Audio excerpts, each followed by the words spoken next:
Miren, empezando entonces con nuestra clase de hoy día, vamos a hablar primero una introducción de por qué debemos de estudiar, cuál es la importancia que tiene el estudio del sistema osteoarticular. Bien, como ustedes saben, el sistema osteoarticular no solo desempeña funciones biomecánicas, sino también cumple otras funciones que son protectoras y metabólicas. Aparte de ello, no es un órgano estático, es un órgano que desde el mismo nacimiento hasta antes del nacimiento y hasta durante toda la vida va a estar en continuos cambios de formación y reabsorción ósea, y que tenemos que tomar en cuenta de que existen problemas metabólicos. Por ejemplo, si hubiera algunas discrepancias entre el calcio y el fósforo, esto lo va a sentir el sistema óseo y va a originar un estado patológico, no que nosotros debemos de determinar. Por eso es muy importante la evaluación de que ustedes sepan,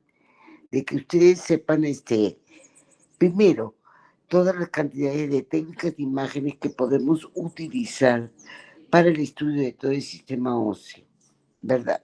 Puedes ir cambiando, por favor, la diapositiva. Dentro de las técnicas de imagen en el estudio de tejido óseo articular, tenemos como parte central a la radiología simple y como periféricos o satélites, como ahorita lo ha pasado ella, pero se mostraron como unos imanes, unos engranajes, ¿no? Primero evalúo con mi radiología simple. ¿Y qué es lo que voy a evaluar dentro de la radiología simple?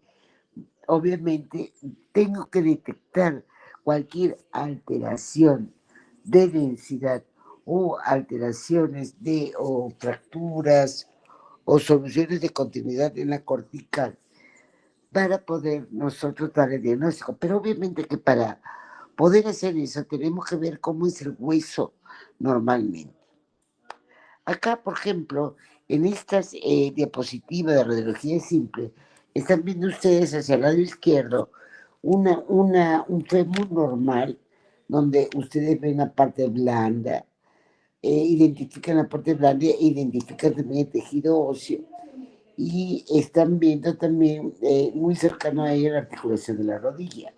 Vemos en la imagen, están viendo ustedes en una densidad adecuada. Cuando vemos nosotros la otra imagen que está hacia el lado izquierdo, ven que hay alteraciones en la densidad y que se observa como una reacción a nivel de partes blandas también de tejido óseo.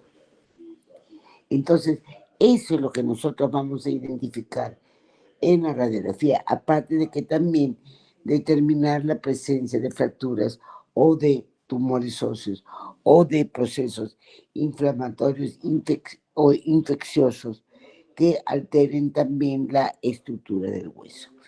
Siguiendo, la tomografía computarizada se utiliza también en el caso de la patología ósea, sobre todo para el estudio de tumores óseos primarios, ¿no?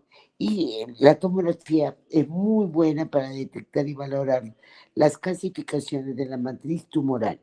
Y obviamente hay algunos huesos que por su forma, como por ejemplo los huesos planos, o de repente podamos observar mucho mejor con tomografía las fracturas. O en algunas articulaciones, por ejemplo, en la articulación sacroiliaca, se va a observar mucho mejor la sacroileitis con esta técnica de imagen que es la tomografía. Así es. E incluso en los casos que se sospeche de que exista una bursitis cálcica en el hombro y que esta no pueda ser comprobada muy bien en una radiografía, se podría también tomar una tomografía. E incluso para la columna, en la columna también puede detectar fracturas, inestabilidades, e incluso podemos evaluar mejor las articulaciones interapofisiales que se encuentran en la parte posterior de la columna. Así es. Por ejemplo, puede pasar, por favor, acá están viendo una radiografía de articulación sacroiliaca.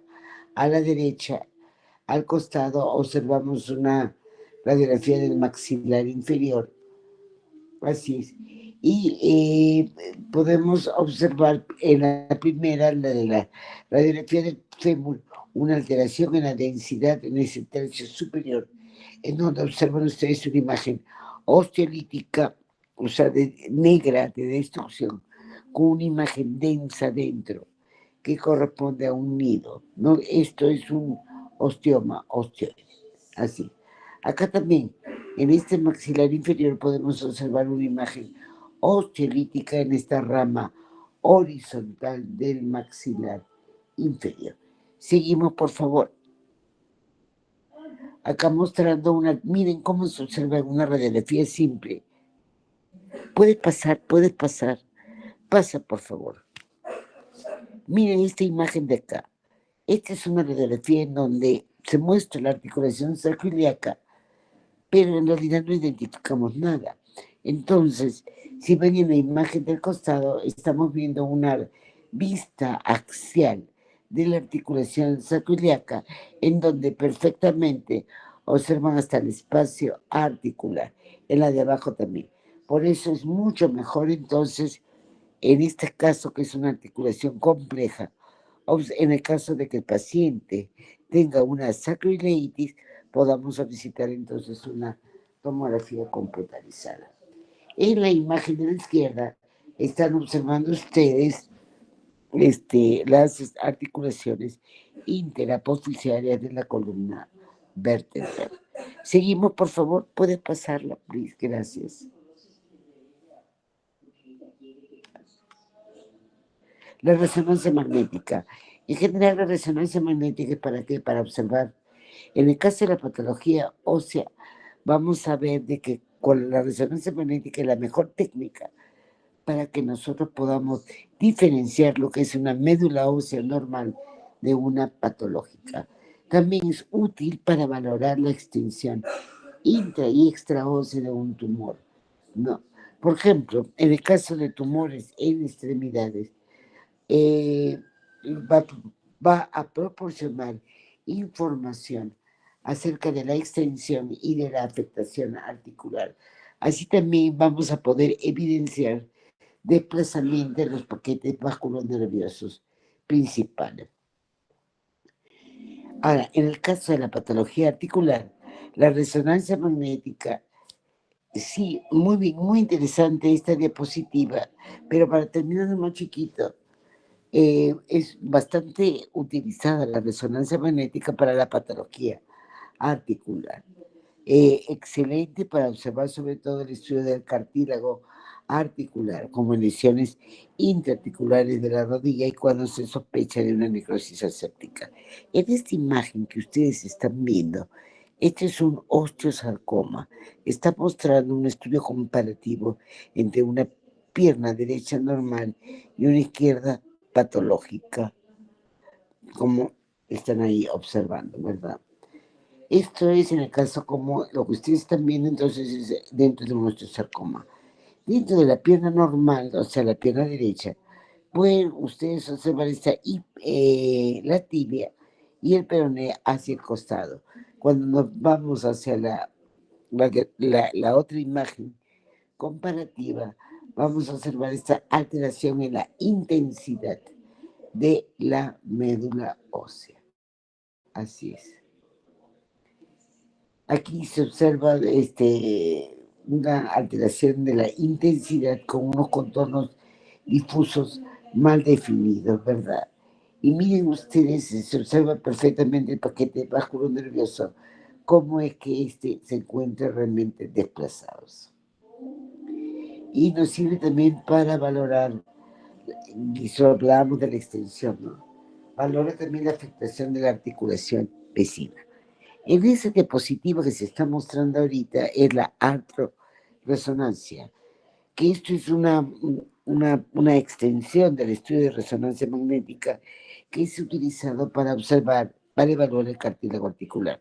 Hay dos formas de hacer la artroresonancia.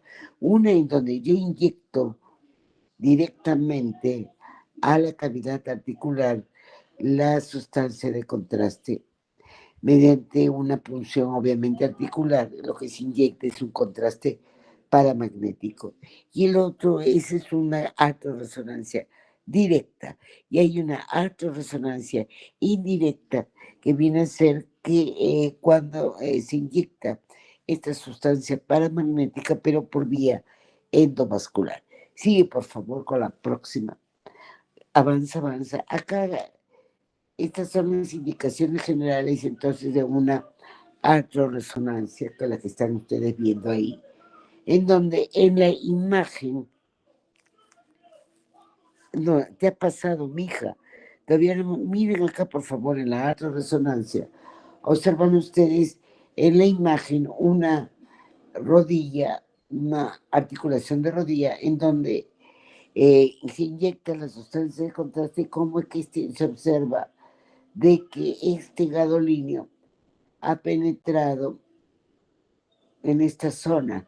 Te está hablando que existe una fisura en el cartílago y esto es muy importante porque con este diagnóstico el médico va a decidir un tratamiento, porque esto es realmente una lesión inestable.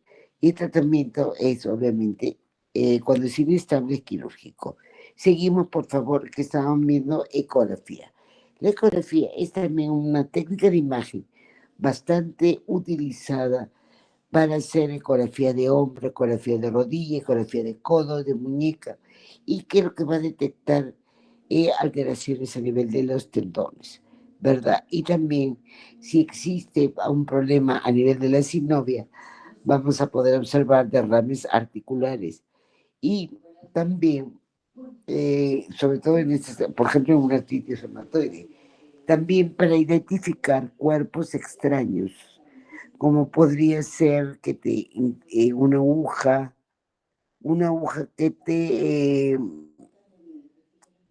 que se meta dentro, cuando caminas sin zapato, por ejemplo, se te puede meter una aguja, un clavo, ¿no? O de repente también se te puede meter una aguja cosiendo, o las espinas, por ejemplo, también de un rosal se pueden meter también. Entonces la ecografía nos puede servir entonces para detectar la presencia de cuerpos extraños. Y también podemos evaluar así. Ahora, los cuerpos extraños no solamente son evaluados por ecografía, dependiendo obviamente del material que sea, podemos entonces también utilizar resonancia magnética o radiografía. Por ejemplo, en esto, si son metales los que se introducen, se pueden observar muy bien por radiografía simple.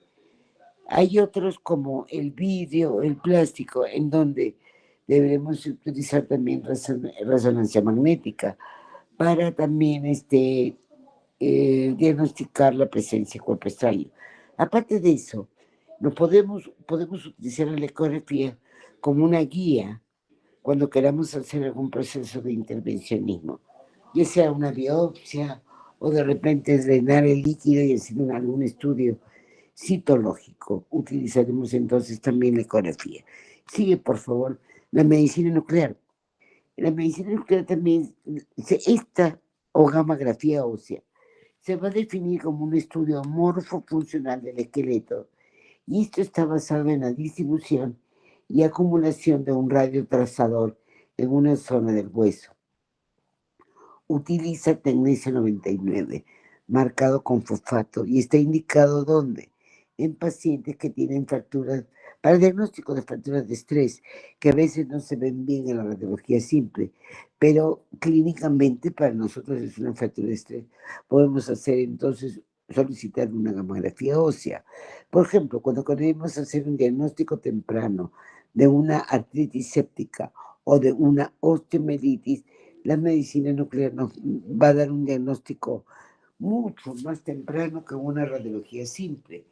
Para el diagnóstico de cáncer primario, para el diagnóstico de metástasis óseas, también bastante útil la medicina nuclear. Y también para artritis reumatoide y espondiloartrosis seronegativa. Pasa, por favor. Otras técnicas de imágenes tenemos la emisión de positrones, que es el PET. ¿Puedes pasar la imagen, hija? Pasa la imagen. El PET es un tipo especializado de técnica, es un método híbrido. Utiliza medicina nuclear y utiliza tomografía. Así es. Y acá lo que usan es utilizado bastante en el diagnóstico también de tumores óseos o en general de tumores, porque estos son ávidos de glucosa, ¿no? Y también en el caso del sistema óseo, también para el diagnóstico de metástasis, y últimamente se está utilizando bastante para el diagnóstico de osteomielitis aguda. Sigue, por favor. Acá mostrando la captación de ¿cómo se llama? FDG, el fluoro, que es un azúcar. Es un azúcar. Fluorodesoxiglucosa. Miren cómo se capta la fluorodesoxiglucosa por la cortical del hueso. Por eso, en realidad, eso es lo que se aprovecha para el diagnóstico de una osteomielitis aguda. Sobre todo en la osteomielitis vertebral, ¿no? Y la espondilodicitis. Así que. Ahora, claro, podría ser una alternativa a la resonancia magnética, pero sí es mucho más cara. Así es. Pero ya saben que también pueden usar eso como un recurso de técnica de imagen. Ahora, ¿cómo es que para que nosotros hagamos una buena evaluación de tejido óseo? Lo primero es lo primero, aparte de conocer perfectamente cuál es, ¿puedes, por favor, pasarle a la diapositiva? Lo primero que tenemos que hacer es hacer una sistemática de lectura. Como todo en la vida tenemos que tener un sistema, ¿no es cierto? Antes que nada, cuando ustedes reciben una radiografía, tienes que estar segura que estás recibiendo la radiografía del paciente que tú indicaste y que te están tomando el segmento que tú indicaste. Si tú tomas codo, no te van a estar tomando rodilla, ¿verdad? Y si es rodilla derecha, tiene que ser rodilla derecha, no va a ser rodilla izquierda. Y entonces, primero, y si el paciente, que coloquen el nombre del paciente y que coloquen si lo que tú estás viendo es derecha o si es izquierda. Después tenemos que ver pues si las condiciones técnicas son favorables para que tú evalúes la radiografía. Logras tú discernir bien las partes blandas del tejido óseo o todo lo ves blanco. Si todo lo ves blanco, tú dices, la radiografía es muy blanda. O de repente, le falta, sí, le falta kilovoltaje. O puede ser demasiado oscura y eso entonces y sale oscura.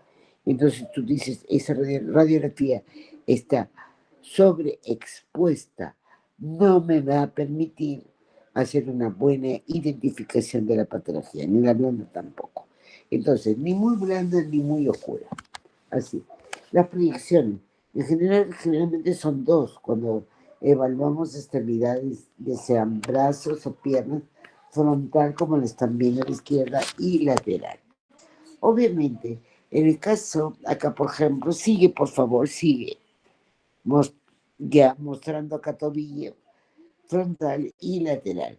Por ejemplo, acá cuando analizamos el tobillo, podemos, si es que nos interesa ver la articulación de la mortaja, o sea, tibia, astrálago y calcáneo, deberán de solicitar una incidencia en oblicua.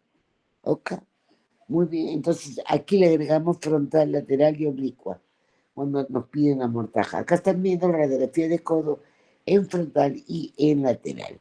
Seguimos entonces.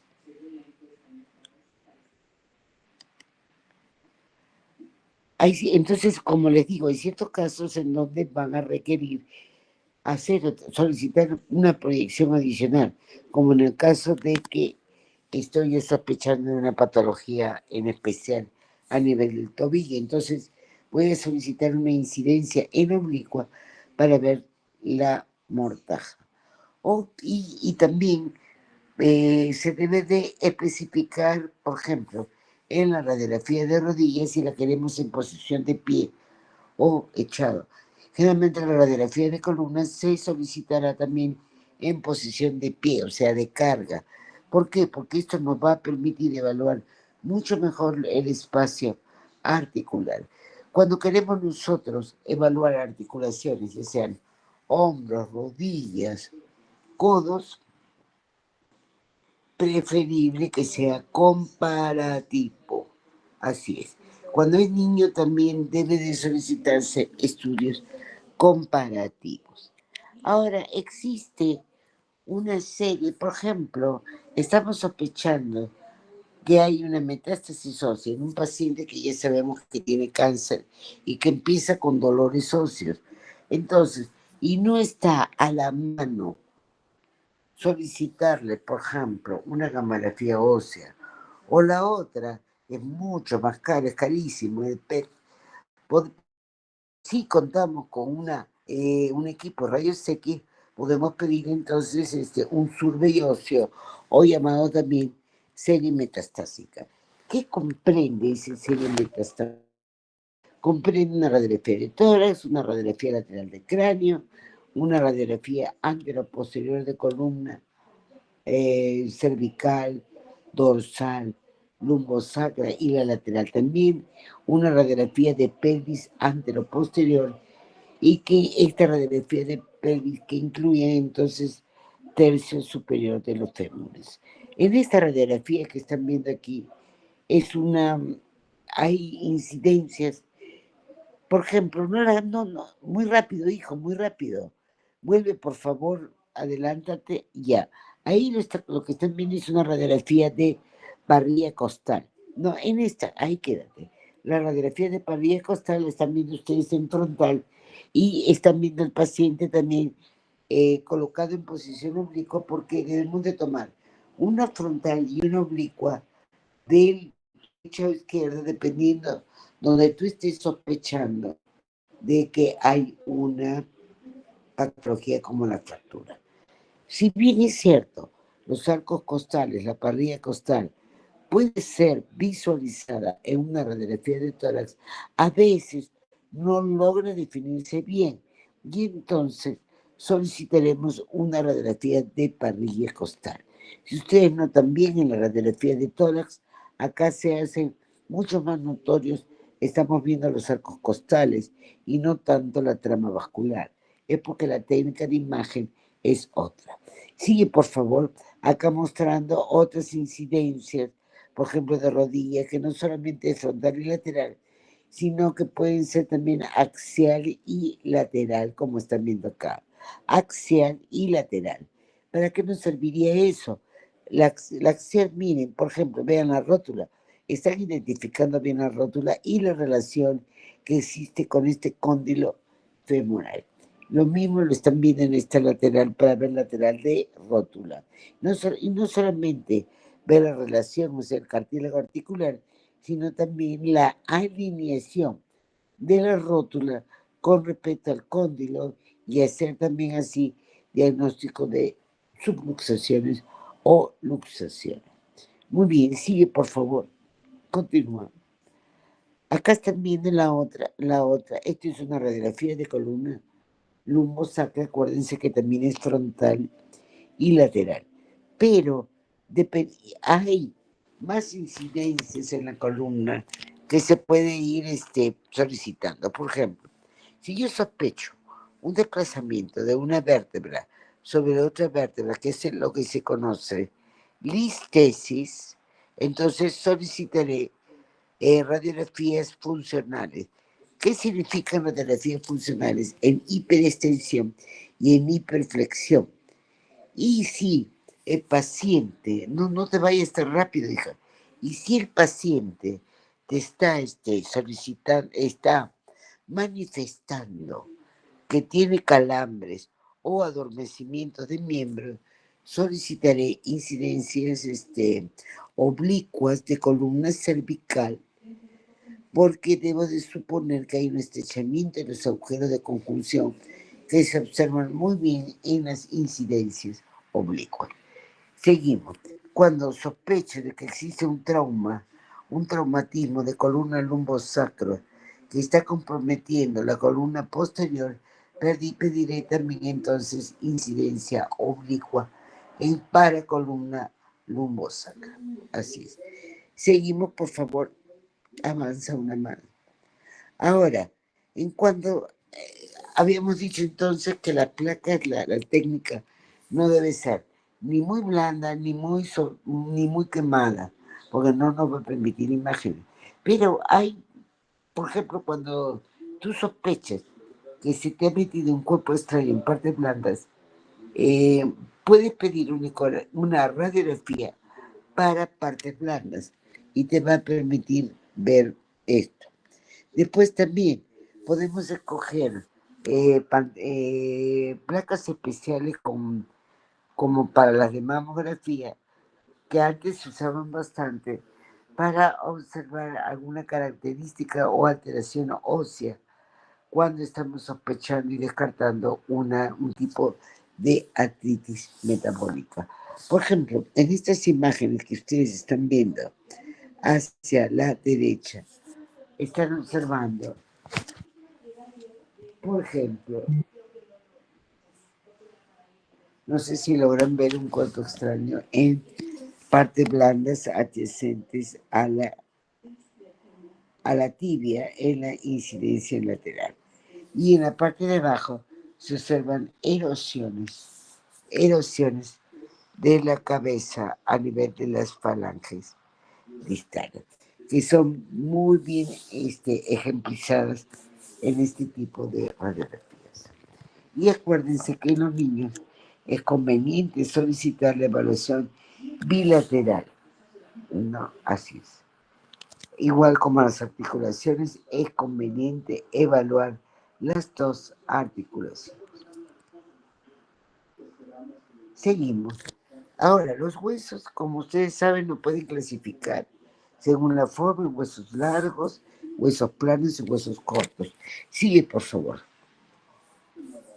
Y también deben aprender ustedes a reconocer a que existen unos huesos, unos pequeños elementos óseos que se desarrollan en tendones o en la cápsula fibrosa que envuelven las articulaciones.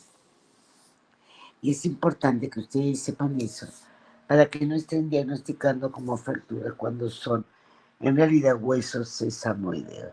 También existen, es muy importante el conocimiento exacto de la anatomía de los huesos, pero también es importante que ustedes sepan que existen variantes anatómicas que es importante que ustedes conozcan para no estar confundiéndolo con patología. Por ejemplo, tenemos la configuración puntiforme. Mira si pasas la otra. Pasa la otra, por favor. Ahí están viendo la configuración puntiforme de la apófisis odontoides en esta imagen de la izquierda. Mira que la imagen de la derecha pareciera que fuera una fractura de la rótula, ¿no? Porque se ve un fragmento óseo que se desprende de la rótula. No se ve bien, el paciente no está en este caso refiriendo a algún trauma, pero por ejemplo, si la sospecha es, podemos tomar una tomografía computarizada en donde veremos que este fragmento óseo tiene pues un borde esclerótico, tanto el fragmento desprendido como del que se desprende. Entonces, mientras que una fractura en verdad no tiene ese borde blanco, borde esclerótico, no lo tiene. Entonces, eso te serviría a ti para hacer un diagnóstico diferencial. Sigue, por favor. Acá en estás viendo tú cómo hay veces que la apófisis, miren la imagen de la izquierda, esta es una resonancia magnética. Estamos viendo C1, C2, señalando con la flechita. Tienes la apófisis odontoides no fusionada, ¿no? Y que en la flexión, y que lo vemos en la imagen de la derecha, vemos como en la flexión se observa como si fuera un fragmento óseo que se desprende y vayamos nosotros a pensar que es una fractura. ¿Ok? Por eso es muy importante la parte clínica. Sigue, por favor, avanza. Acá mostrando otras variantes anatómicas, por ejemplo, señalado por estas flechas, las ven, las flechas amarillas, se observan como unas muescas, ¿no? Como que le falta, que ha venido un ratón y le ha tirado un mordisco. Esto se llama pseudoerosiones.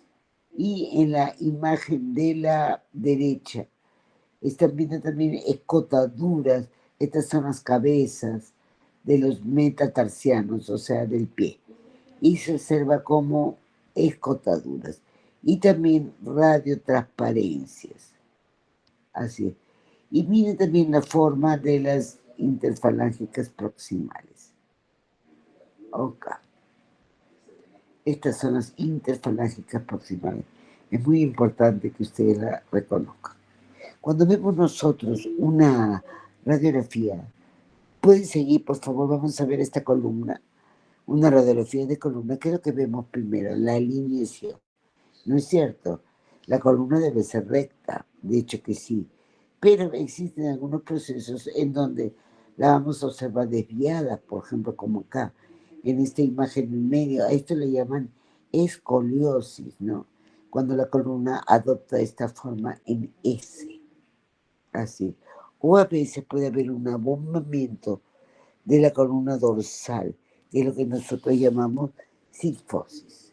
Pero en sí, y lo normal es que ustedes saben de que existe a nivel de la columna cervical y la columna lumbosacra, existe una lordosis fisiológica. Existen, por ejemplo, yo me volteo a mirar a un artista de repente, o ustedes a una chica o un chico guapo, la forma en cómo lo hacen puede hacer que te quedes así. Puede producir una contractura muscular y se va a producir una pérdida de la lordosis fisiológica. Lo mismo va a suceder también con las hernias cervicales o hernias lumbosacras. El dolor va a hacer que se pierda esa lordosis fisiológica y se produce una rectificación de la columna. O el hecho de que esté quieto en el carro, hay un freno brusco, tu cabeza has notado que se va hacia adelante y vuelve hacia atrás. Bueno, ese chicotazo puede producir dolor y entonces va a haber una pérdida de la lordosis fisiológica. Entonces, para eso, cuando evaluamos, por ejemplo, una columna, igual, un brazo, una pierna, tenemos que ver si se encuentra alineada o no. Por ejemplo, en las imágenes de la derecha, están viendo ustedes una rótula que ya habíamos visto antes, ¿no es cierto? Y habíamos dicho que esta incidencia axial me sirve para ver no solamente si existe o no estrechamiento articular, sino también si la rótula se encuentra alineada hacia el cóndilo femoral. El que está más a la derecha está mostrando una alineación perfecta, mientras que la que está a su costado se está observando que está media subluxada. Así es. Alteraciones en el número. Todos nacemos con 5 dedos en la mano y 5 dedos en el pie. Pero no crean, existen malformaciones óseas que pueden pasar durante el primer trimestre, en donde donde se va a poder ver que en lugar de 5 dedos, a 6 dedos. Y ese en manos o pies se llama polidactilia. Y podemos ir, vamos a tomar una radiografía para ver si estas alteraciones son de partes blandas, en donde se llamaría sindactilia simple, o son de partes óseas, en donde se llamaría sindactilia compleja o compuesta. Aparte de eso, es muy importante ver, aparte del número también es importante ver la forma. Si vuelves a la diapositiva anterior, las imágenes de la derecha, que están observando unas manos en tridente, que es bastante común encontrarla en aquellas personas que tienen acondroplasia. Sigue, por favor. Otras patologías que podemos encontrar es alteraciones en el tamaño y en la forma, y volvemos a ver con la acondroplasia, alteraciones en la densidad ósea. Existe una malformación congénita que es producido por alteraciones genéticas, genes recesivos, como por ejemplo, para mencionar la osteopetrosis, en donde van a observar un aumento de la densidad ósea en forma difusa, o como la que viene aquí en esta articulación coxofemoral, en donde observan un aumento de la densidad ósea, y no solamente está aumentada, sino hay un ensanchamiento óseo, o como van a observar ustedes en la enfermedad de Payet, llamada también osteitis condensante. Y ahí entramos a lo que es las lesiones fundamentales del hueso. Sigue, por favor, para poder ver las imágenes. Dentro de las lesiones, avanza una mija. Dentro de las lesiones óseas que van a observar ustedes, observan que hay veces que van a haber huesos con disminución de densidad, que es lo que se llama osteopenia, y que otras veces van a haber lesiones que producen un aumento de la densidad, y a eso se le llama esclerosis, ¿no? En algunos casos, en algunas bibliografías las van a encontrar como osteoblásticas. Nosotros preferimos usar el término osteoblástico a un tipo de expresión de cáncer cuando hace su metástasis ósea. Después, en esta tercera, están observando un cráneo y parecen unas imágenes negras por completo. Esas son lesiones osteolíticas. Y miren en la última, donde se observa una pierna de la tibia media, con una, donde el hueso como que se ha reabsorbido. Acá hay una reabsorción ósea con pérdida incluso de la cortical, que la pueden observar también en una osteomielitis crónica. Avanza, por favor.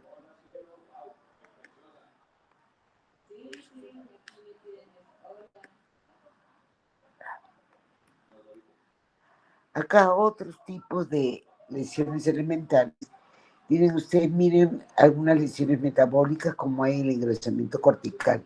Miren esa pierna. Miren abajo, señalado por la flecha negra, una fractura de cuello humeral. Así es. Esto que ya habíamos visto, alteraciones del número y tamaño, como la polidactilia y la sindactilia, que las dos se producen en el primer trimestre de embarazo. Y tienen ustedes acá en la última, hacia abajo, señalado por flechas, dos tipos de reacciones periósticas. Una que es estratificada, que generalmente acompaña las lesiones malignas, y las de la derecha, más derecha, esas cabezas de flechas, señalando reacciones periósticas de tipo compacta que acompañan a las lesiones benignas. Sigue, por favor. Acá para que vean entonces, como habíamos visto antes, las primeras alteraciones de la densidad ósea. Tenemos la osteoporosis, que corre contra el otro espectro de esclerosis. A ver, así es. U osteoesclerosis. Sí. Seguimos. Dentro de la disminución entonces de la densidad ósea tenemos la osteopenia. ¿Dónde ven ustedes osteopenia? Osteopenia entonces significa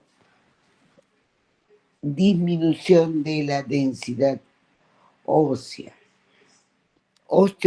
No podemos decir que esto es osteoporosis. No, lo que nosotros vemos es osteopenia. Generalmente acostumbramos, tiene osteoporosis. Pero decimos osteoporosis porque tiene otros signos radiológicos. Como por ejemplo, ven ustedes acá, estamos volviendo, tú me pasas, estamos volviendo a la radiografía de columna donde marcada con el número 3 observan una disminución de altura del cuerpo, ¿no es cierto?, vertebral. Y incluso se ve medio convexo, aplastado, esto es por el núcleo pulposo. El peso del núcleo pulposo hace que este platillo superior como que se hunda, ¿no? Acá hay una disminución de la densidad ósea, pero si notan, la cortical se mantiene de su misma densidad. Entonces, la osteopenia, estamos presentando osteopenia dentro de una osteoporosis.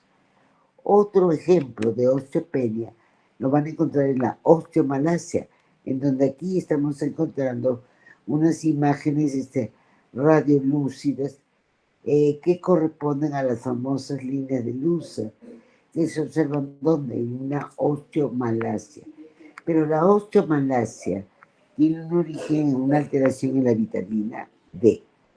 En esta de la radiografía de mano, se observan ustedes, hay una erosión de la subcortical de estas falanges mediales que se pueden observar en un hiperparatiroidismo.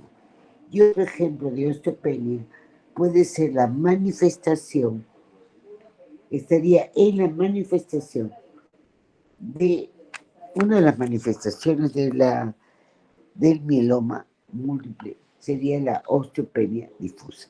Sigue, por favor, seguimos. Acá mostrando la osteoporosis de nuevo.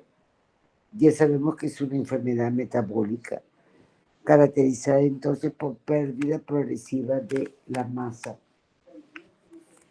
Pérdida progresiva de la masa ósea, en donde recién va a dar manifestaciones radiológicas cuando se ha perdido más o menos el 50% de la masa ósea. La pueden encontrar, pueden seguir, por favor, a nivel de la columna vertebral, ¿no? O sea, su localización es predominantemente en el esqueleto axial, o sea, columna, pelvis y en los huesos proximales de las extremidades, quiere decir fémures y húmeros. Habíamos mencionado ya algo, disminución de altura de los cuerpos vertebrales, la estriación vertical, que no, aquí de repente podamos observar estriación vertical de las trabéculas óseas. Hay una disminución de las trabéculas óseas. Obviamente esa disminución de las trabéculas óseas son las que en cualquier momento va a producir que esa vértebra se rompa y eso se llama fractura, obviamente patológica. La única forma en verdad de ver cuánto es la cantidad de masa ósea perdida se hace con la densitometría ósea. Obviamente, miren la disminución de altura de los cuerpos vertebrales. Y esto pues origina el típico aspecto de vértebra de pescado en una osteoporosis. Ahora, miren aquí, estas son osteoporosis regionales. Miren esta densidad adecuada contra esta densidad a nivel de la metáfisis y terciodistal de la diáfisis de fémur, ¿verdad? ¿Esto es por qué? Porque se ha producido una fractura. La inmovilización produce entonces una osteoporosis. Y otra donde van a observar ustedes, aparte de la diosificación ósea, miren la disminución de la cortical y también observen ustedes la pérdida, la atrofia de la masa muscular. Felizmente que esto regresiona, porque cuando el paciente ya comienza a moverse, vuelve a todo lo normal. Ahora, en las manos las mostramos, ¿por qué? Porque existe nuestra osteoporosis regional que acompaña también a esas manos que sufren artritis reumatoide. Sigue, por favor, avanza. Ahora, en la osteomalacia, como les había dicho, es porque es producto de alteraciones en el metabolismo de la vitamina D. Ahora, cómo es que falta la vitamina D? Cuando falta calcio en la dieta, cuando hay deficiente absorción de calcio y fósforo, en un síndrome, por ejemplo, de mala absorción, un paciente que tiene diarreas crónicas, ya sea por una enfermedad celíaca, ya sea por un SPRU o una ileitis regional, puede desarrollar entonces osteomalacia. También la ictericia obstructiva congénita puede producir entonces osteomalacia, en donde, como les dije, se va a producir entonces una osteopenia, pero lo más característico de ello, puedes avanzar, avanza por favor, sí. Lo más característico de ellos es que, miren por favor el cuello del fémur este derecho, y van a observar como una interrupción de la cortical, un trazo radiolúcido. A eso le llaman pseudo líneas de Luzar, que es lo característico, y que tiene como característica que generalmente estas líneas de Luzar son simétricas. Acá está magnificada, ¿no? Y si ustedes observan, no llega pues a extenderse por todo el cuello todo el cuello del fémur. Así es. No cruza totalmente el hueso y son simétricas y bilaterales. Así. Lo de la osteomalacia también saben cómo la conocen. La conocen también como el raquitismo del adulto, porque las piernas se van a arquear y van a aparecer el arco de triunfo. También pueden observarse eso, y eso se observa en un adulto. Así. Seguimos, por favor. Ahora mostrando la osteosclerosis. Un ejemplo de osteosclerosis va a ser la enfermedad de Payet. La enfermedad de Payet en realidad no se sabe qué es lo que la causa. Se está viendo que podría estar relacionado con la diabetes. En un hueso ustedes pueden encontrar zonas densas, pasa por favor, y zonas también, Soylita, pásate una más para que vean las radiografías. Miren, acá están viendo ustedes una tibia y una pierna en incidencia lateral. Ven ustedes en un extremo un hueso normal por completo. Y al costado de él observan y señalado por estas flechas negras que señalan primero un área esclerótica densa. Esclerosis significa densa. Y al costado de él una imagen osteolítica, o sea, donde hay una destrucción ósea y se ve negra. En el medio están viendo lo que llaman, ¿cómo le llaman? Cráneo en copo de nieve. Miren ustedes cómo el cráneo se observa uniformemente denso, se ve blanco, ¿no? Esclerótico.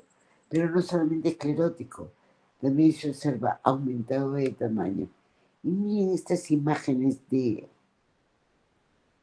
en copos, parecen nieve, ¿no?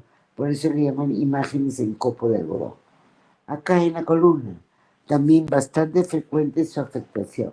Pero aquí hay que diferenciarlo de lo que es una vértebra de marfil, que no, a esto le llaman también vértebra de marfil, en donde se ve que está afectando a una sola vértebra, no, a una sola vértebra, pero con la característica que hay que diferenciarlo de una metástasis osteoblástica. ¿Por qué? Porque la enfermedad de Payet, como les he dicho, no solamente aumenta la densidad, sino también hincha el hueso. Por eso es que lo estamos observando en esta imagen de abajo como una vértebra densa y más grande. Mientras cuando es una vértebra normal, pero densa, es solo de una metástasis osteoblástica. Puede seguir, por favor, para que vean otra forma. Puede ser entonces que ustedes vean una metástasis sola de la vértebra de marfil, como la ven acá. Es una vértebra densa, pero de tamaño normal. Y en este de acá, característicamente, solo está afectando la mitad del hueso. A esto le llaman también vértebra tuerta, que también puede ser expresión de una metástasis. Pero acuérdense que a diferencia entonces de una enfermedad de Payet a nivel de vértebra, es que la vértebra conserva su tamaño, no hay engrosamiento cortical. Y esto también que le sirva para diferenciar, pero sería solamente en un inicio de mieloma múltiple, en donde afecta también a las vértebras, pero afecta al final, se come al final al pedículo. Y le llaman ahí el síndrome de la galleta mordida. Sigue, por favor. Acá están viendo ya zonas de esclerosis localizada.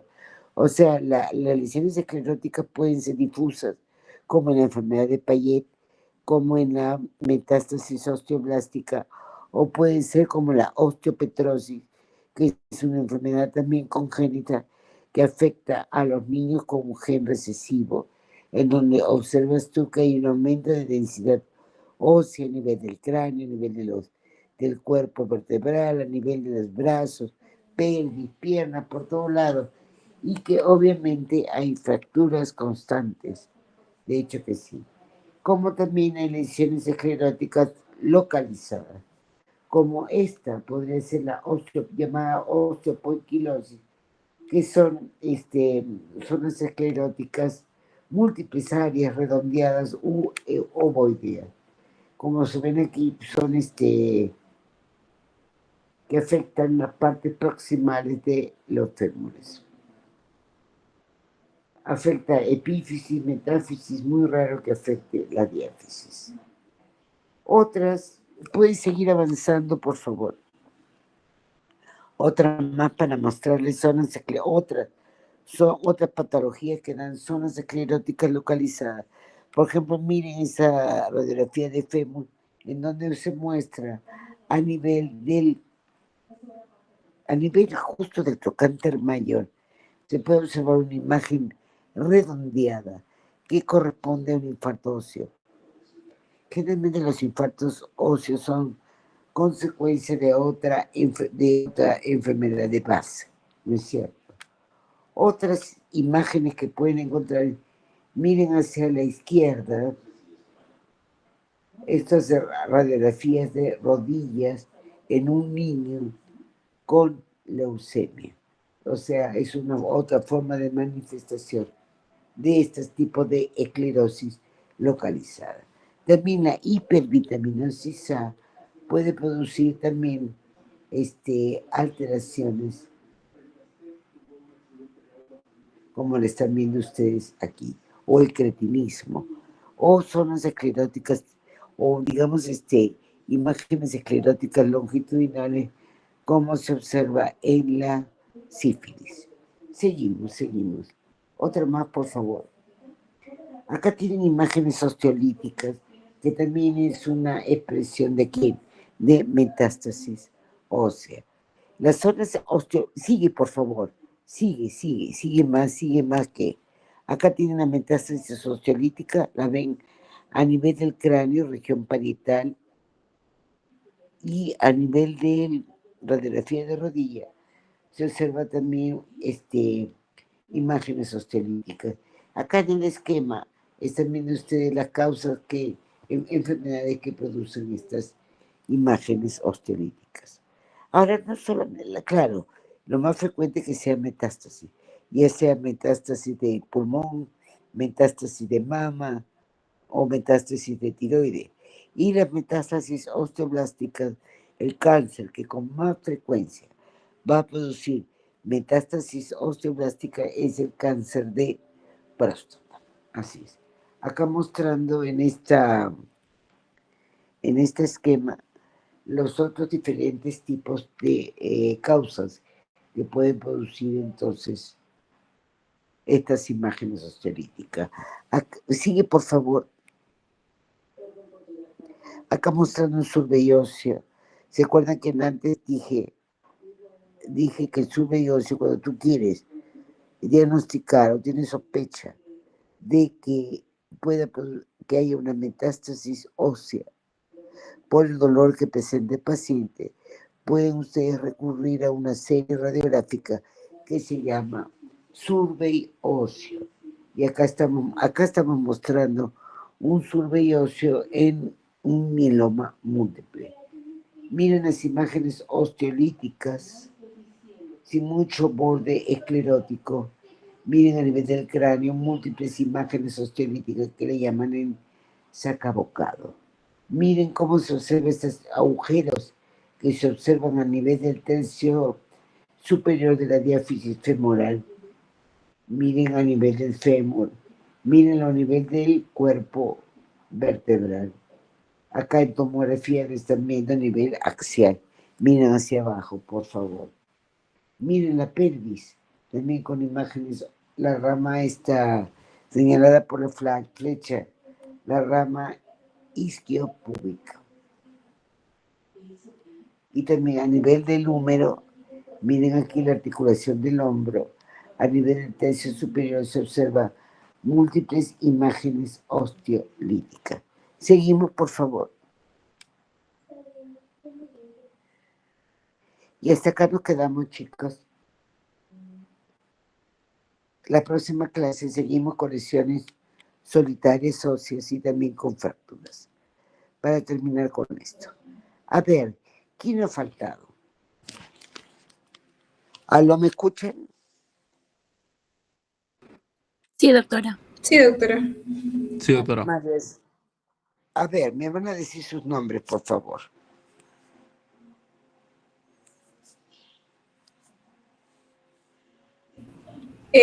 Berrío, Zoila, presenta, doctora. Ya, Zoilita presente. Muchas gracias, Zoila. No se preocupe, doctora. Cucho Becker, doctora. Cucho, espérate, Cuchito. Becker Cucho, ya está. Ya, doctora, gracias. Andrea Huarcaya, doctora. Andrea, muy bien. Ya. Leonardo por ahí estaba. Buena, Leonardo. Muy bien. Doctora, Yanela Orozco también presente, por favor. Yanela. Sí. ¿Yanela o Yanela? O Yanela. Yanela. Yanela, Ya. sí. Sí, yo no sé por qué. Ya. Somos 5, ¿no? Chicos, ayer el domingo estuve revisando, hasta ahora no cuelgan sus guías. Por favor, cuelguen las guías, ya van a colgar las lesiones óseas. No se olviden, por favor, que esto tiene también tiene su puntaje. Ya, chicos pericos, más bien nos ponemos de acuerdo después, Soilita. El jueves es Jueves Santo. Sí, doctora. No hay ningún problema en dictar clases, ¿no? No, De repente la hora es la que vamos a quedar. ¿Qué les parece? Está bien. En la mañana, que sea en la mañana para poder liberarnos todos. Ya, doctora, está bien. Pero volvemos a hablar. Ya, doctora. Ya nos vemos, chicos. Hasta luego. Ya, doctora, gracias. Hasta luego. Hasta luego, doctora. Hasta luego, hijo. Hasta luego.